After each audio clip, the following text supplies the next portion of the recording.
خوتي خواتاتي اهلا وسهلا مرحبا بكم يا جماعة الخير صباح الخير عليكم زلف اللون والسلام عليكم. J'espère que vous allez bien, j'espère que vous portez bien. C'est très difficile pour nous de vous donner congé parce que hier on n'a pas pu faire d'émission. Ces derniers jours au mois d'août on a essayé de se reposer, on essaie de se ressourcer, on est extrêmement fatigué, extrêmement lessivé.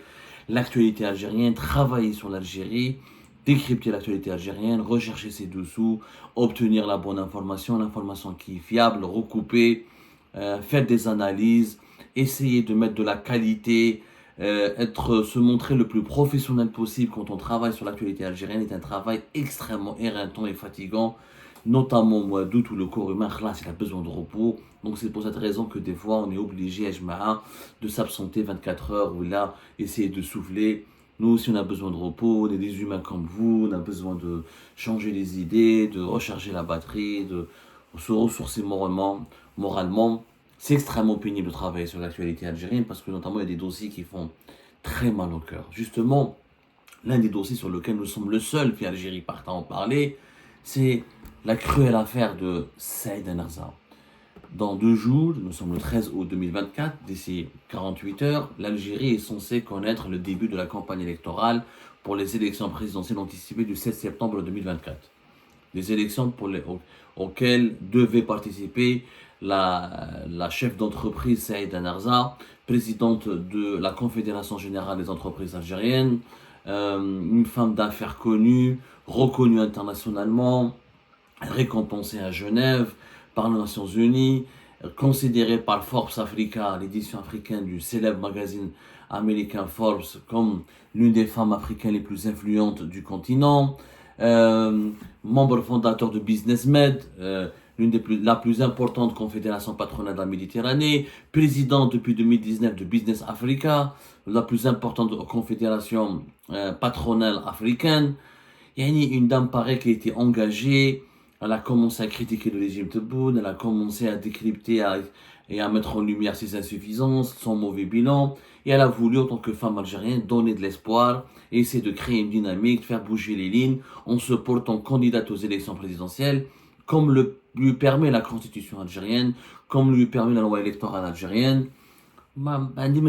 Saïd Enarza à plusieurs fois.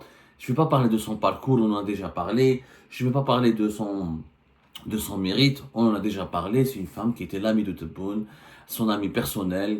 Tebboune s'appelle Fatma Nsoum algérienne. Ensuite, elle a vu qu'elle était plus d'accord avec lui. Chef de c'était un mauvais bilan. Son entourage était plein de personnes infréquentables ou de personnes mauvaises. Et chef de certaines pratiques sont contraires à l'intérêt général du pays. Elle s'est portée candidate pour essayer de proposer une alternative au deuxième mandat et pour essayer de dire les femmes algériennes ont le droit aussi de faire de la politique, de prétendre à la magistrature suprême et d'essayer de contribuer au bonheur du pays. J'ai fait les Jeux Olympiques de Paris, ce sont 2 femmes algériennes qui ont honoré le pays, qui ont redoré le blason du pays. Pourquoi pas en politique des femmes qui pourraient peut-être apporter des solutions. كسروها حكينا عليها حنا, on a fait plusieurs vidéos عليها على l'affaire تاع Saïd Enarza. Depuis le 4 août dernier, elle est placée sous contrôle judiciaire et son enfant a été placé en détention provisoire, incarcéré. Son petit-fils adoptif, le fameux Adlan Meskin Tani, a été incarcéré. Et nous avons fait une enquête, on fait des enquêtes sur cette affaire et on a pu trouver de nouvelles informations inquiétantes. C'est des informations qui dévoilent les 1001 anomalies de l'affaire de Saïd Enarza. D'abord, concernant son premier fils qui a été incarcéré, il s'appelle Béchir. Nous avons fait une enquête, nous sommes approchés de sources judiciaires, de sources sécuritaires, et nous avons parlé de sources proches de l'entourage de Saïd Enarza. C'est-à-dire qu'on a travaillé à travers 3 sources. On ne s'est pas contenté uniquement de reproduire la version qui nous a été communiquée ou véhiculée par des sources qu'on peut classer comme favorables à Saïd Enarza. Même les sources sécuritaires que nous avons interrogées, même les sources judiciaires au sein du tribunal de Sidi Mohamed, là où l'affaire a dit en instruction, que nous avons interrogé, reconnaissent que le dossier est pratiquement vide. Il n'y a pas de preuve. Par exemple, il n'y a aucune preuve de corruption avérée. Qu'est-ce qu'on reproche à Saïd Enarza? On lui reproche comme quoi elle a acheté les parrainages électoraux des élus, des 700 et quelques élus, qui ont accepté de signer les formulaires de souscription et qui ont accepté de parrainer sa candidature aux élections présidentielles anticipées du 7 septembre prochain. On a fait notre enquête. Les sources judiciaires et sécuritaires, il n'y a aucune preuve matérielle. Mais aucune preuve matérielle qui démontre que Saïd Narzal a donné un pot de fin. Son fils, par exemple, qui est en prison, Ada Bachir, directeur d'hôtel, qui est dans la permanence, il travaille à la permanence de, comment on appelle ça, à la permanence de la campagne, de la direction de campagne de Saïd Narzal. Il venait de se marier, il est récemment marié, Mskin. Et son travail contentait de recevoir les parrainages électoraux qui parvenaient des autres wilayas du pays, de les vérifier et de les valider. Voilà, les valider, il confirmait la validité, les vérifier, il les réceptionnait et les enregistrait au niveau de la direction de campagne de Saïd Narzal. C'est son fils. Donc, sa mère, elle est candidate, ou là, son père, il est candidat à des élections. En Algérie, nous avons la culture familiale, nous sommes un pays méditerranéen, nous avons cette culture familiale, cette solidarité familiale, nous avons cette importance de ces valeurs familiales qui sont bien ancrées dans notre culture. Il est normal que quand un parent, un père ou là une mère se lance dans une aventure économique ou politique ou dans une aventure tout court, on soutient ce parent. Toujours les enfants sont du côté de leur père ou du côté de leur mère, ce qui est tout à fait normal. D'autant plus que leur mère, elle a un engagement honorable, elle a commencé à acquérir une certaine popularité, elle faisait le tour du pays, elle voyageait à travers l'étranger, elle a des cartes d'adresse, elle a des contacts internationaux, elle a des contacts au niveau au sein de l'État algérien, des contacts au sein des wilayas, même au sein de la population. Elle s'est créée, Saïd Narzal, ces dernières années, depuis bien avant le régime Tebboune. Le Tabout Fliqa, elle était là contre les Haddad, contre le FCE, 2016 pratiquement, depuis qu'elle a pris la présidence de la CGEA, qui est quand même l'une des plus vieilles, si ce n'est la plus vieille organisation patronale en Algérie. Donc elle a une popularité. Ces enfants, logiquement, toute logique, ils ont voulu aider leur mère à préparer son dossier de candidature et à se lancer dans cette aventure politique en tant que femme algérienne qui veut qui veut essayer de devenir présidente de la République. C'est tout. Son fils qui a été incarcéré, Bachir, il faisait que recevoir les dossiers des autres wilayas hors Alger, les wilayas du pays. Il réceptionnait les parrainages électoraux, il les vérifiait, il les enregistrait. Il n'a aucun contact avec les élus directement. Mais, qu'est-ce qu'on lui reproche? Par exemple, il y a un élu, parce que l'enquête de Saïd Narzal, ce que nous avons pu confirmer dans notre enquête, il y a eu des témoignages.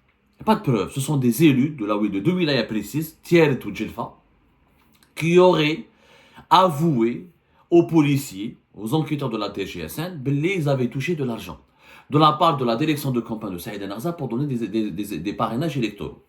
Deux wilayas, surtout Tieret ou Djelfa. D'abord, ce sont des témoignages, c'est des aveux. On a la peine en Algérie, comme des pays comme l'Algérie, comment ça se passe, quand les services de sécurité convoquent quelqu'un. Surtout, Saïd Narzal a construit sa stratégie électorale en se rapprochant des élus des APC les plus pauvres du pays. Il y a donc les petites villes de Tieret, de Djelfa, de Chlef, de l'intérieur du pays, il y a donc les communes les plus pauvres, où les élus n'ont pas de pouvoir, n'ont pas d'influence, n'ont pas de prestige, où leur ville est tellement pauvre que quand il y a un politicien ou une politicienne qui s'intéresse à eux, pour eux, c'est un honneur. Ça leur donne l'espoir à enfin leur région, leur localité, intéresse des personnalités politiques, ça pourrait apporter du bien à leur localité, à leur pauvre population. C'est des petites communes. Nous avons plus de 1500 communes en Algérie. Malheureusement, l'écrasante majorité des communes en Algérie sont extrêmement pauvres et déficitaires, etc. Et s'il n'y a pas les dotations des wilayas du pays, mais qu'est-ce qu'ils font? Ils font des projets ou l'amsaken. Donc, Saïd Narzal a été intelligente, elle s'est rapprochée directement à les communes. Les communes les plus pauvres, des régions les plus pauvres.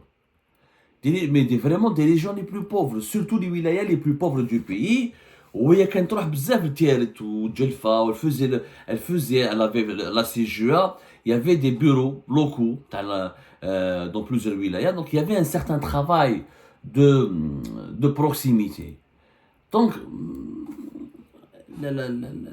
C'est des communes pauvres, ناس فقراء مساكن. Ils ont cru, شافوا باللي ils voyaient à la télé Saïda Nerza, son discours critique, ses ambitions, etc. قال لك pourquoi pas?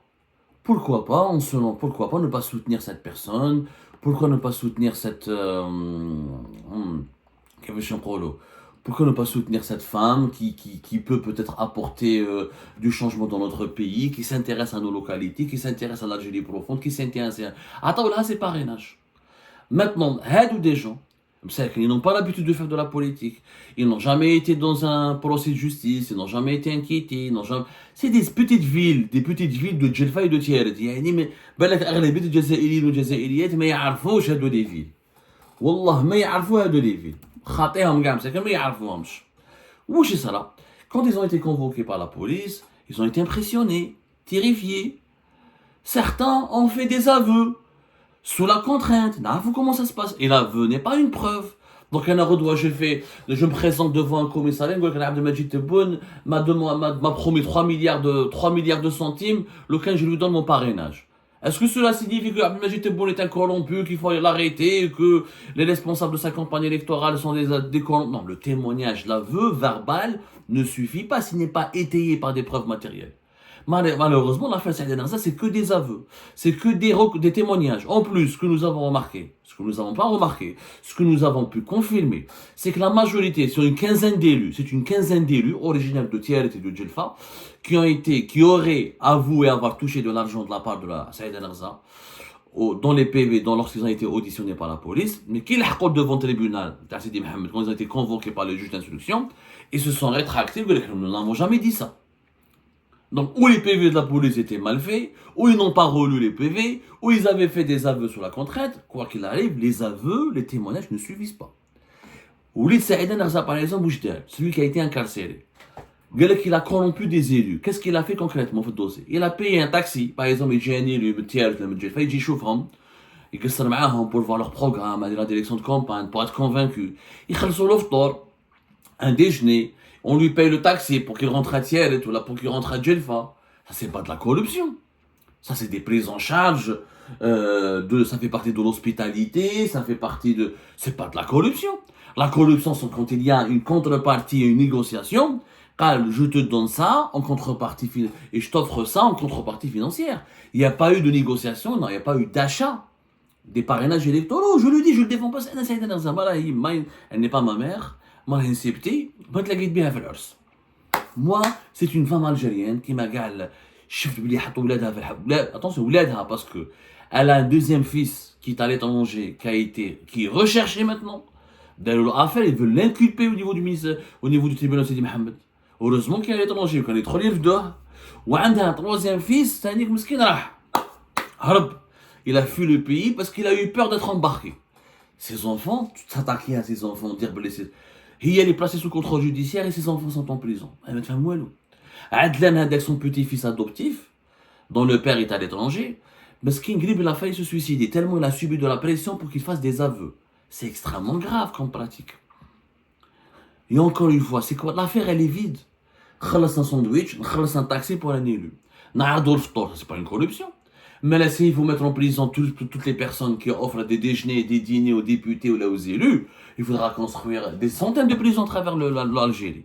La corruption, c'est quand il y a une enveloppe bien précise donnée à quelqu'un, à un élu, à un fonctionnaire, à un responsable d'une administration, en contrepartie d'un service, du déblocage d'un dossier, d'une intervention, de l'octroi d'un privilège. Il n'y a pas eu d'octroi d'un privilège, il n'y a pas eu l'octroi d'un avantage. Donc, c'est une affaire, Saïda Nerza a été totalement construite sur des aveux préfabriqués, surfaits, superficiels, et qui n'ont même pas été vérifiés soigneusement et correctement par la justice. Ok, بالك un élu, il a avoué, خاف الكوميساريا خاف يردوه يحطوه garde à vue, قال لك والله سعيد نرزا مدت لي دراهم. واش مدت لك؟ Normalement le juge, il doit vérifier les propos, il doit les contextualiser, il doit les expertiser, il doit confronter à la perte il doit les confronter avec les accusés. C'est ça. ماشي هكذاك ولادها علاش ما فهمتش انا وليدها كان خدام il faisait pas le tour des wilayas, il collectait pas les aveux, les parrainages électoraux. Il était في الsiège تاع la direction de campagne de Saïd El-Narzafi à Alger, où il recevait, il enregistrait, où il rencontrait les élus à Alger. Il dit où est la corruption? Où il est à l'étranger, où j'étais. Ou le troisième fils qui a été obligé de fuir à l'étranger, Wjder. Et le petit-fils, Wjder. En plus, dans l'affaire de Saïd El-Narza, il y a deux membres de la CGA, c'est des chefs d'entreprise, chef d'entreprise, membre du bureau de la Confédération Générale des Entreprises Algériennes de Blida, et son frère. Wjder, ils ont participé, ils ont donné de l'argent à des élus. Comme par hasard, nous avons confirmé au cours de notre enquête que les deux personnes, originaires de Blida et basées à Blida, ont des problèmes directs avec Kamel Moula. Kamel Moula, le chef d'entreprise, le milliardaire maintenant, le milliardaire choisi par le pouvoir Tebboune, l'ami du système, le président du CREA, le Conseil de renouveau économique algérien, qui est le concurrent de la CGA et qui a remplacé le FCE de Ali Haddad du régime Tebboune. Comme par hasard, le président du bureau de la CGA de Blida et son frère, ils ont des problèmes directement avec Kamel Moula. Donc, c'est comme ils ont des problèmes avec Kamel Moula, les services de sécurité, on veut lui rendre plaisir, faire plaisir à Kamel Moula, qui est proche des conseillers de Tebboune, qui est proche de Tebboune, d'ailleurs, dossier,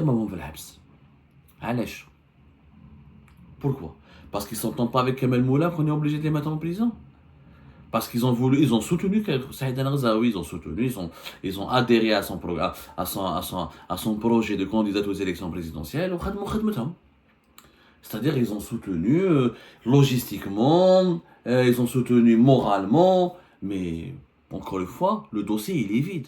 Il n'y a eu aucune preuve de corruption qui a été démontrée ou la collectée ou la révélée à leur encontre par la justice ou par les services de sécurité.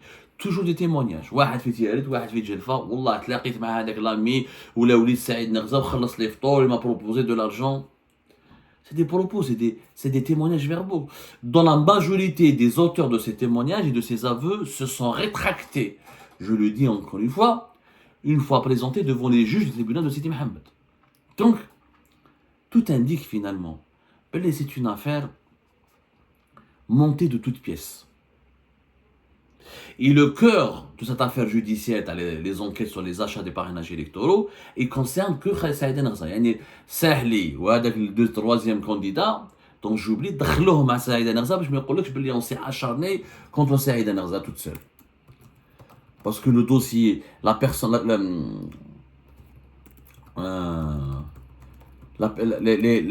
l'enquête est essentiellement dirigée contre Saïd El-Narzawi. Ahmed Belkacem Sahli ou Abdel Hakim Hamadi, ils n'ont pas touché leurs proches, ils n'ont pas touché à leurs enfants, ils n'ont pas touché à leurs parents. On a l'impression, on sent que vu le dossier, comment il a été préparé, vu comment les charges ont été formulées, vu comment l'enquête a été menée, que ça cible essentiellement Saïd El-Narzawi. Comme Jetan Taiha, il ne voulait pas donner l'impression que c'est un acharnement, que c'est une opération qui vise Saïd El-Narzawi, on a inclus, on a intégré, on a rajouté les deux candidats de Belkacem Sahli et Abdel Hakim Hamadi, qui n'ont pas de popularité, qui sont beaucoup moins médiatisés et qui sont beaucoup moins influents que Saïd El-Narzawi. Et Saïd El-Narzawi, nous avons découvert qu'elle a eu des problèmes plus tard. Pas plus tard, bien avant cette histoire, elle avait un problème particulier avec un proche de Abdelmajid Tebboune. Ou ce proche de Abdelmajid Tebboune est visiblement à l'origine de toute cette cabale judiciaire et sécuritaire. En tout cas, on est en train de confirmer toutes ces informations petit à petit. On va recomposer le puzzle. On n'est pas des avocats, on n'est pas des juges. On n'est ni pour Saïd El-Narzawi, ni contre Saïd El-Narzawi. Nous, on est pour la justice, pour la droiture, pour la vérité. On est contre l'instrumentalisation politique de la justice, on est contre la persécution des personnalités politiques qui veulent défier Tebboune, qui veulent concurrencer Tebboune ou là, qui veulent proposer une autre alternative au deuxième mandat. On est pour le respect des droits de l'homme, des libertés publiques et individuelles, des libertés politiques et de l'indépendance de la justice. C'est pour cette raison que nous avons mené et que nous continuerons à mener cette enquête.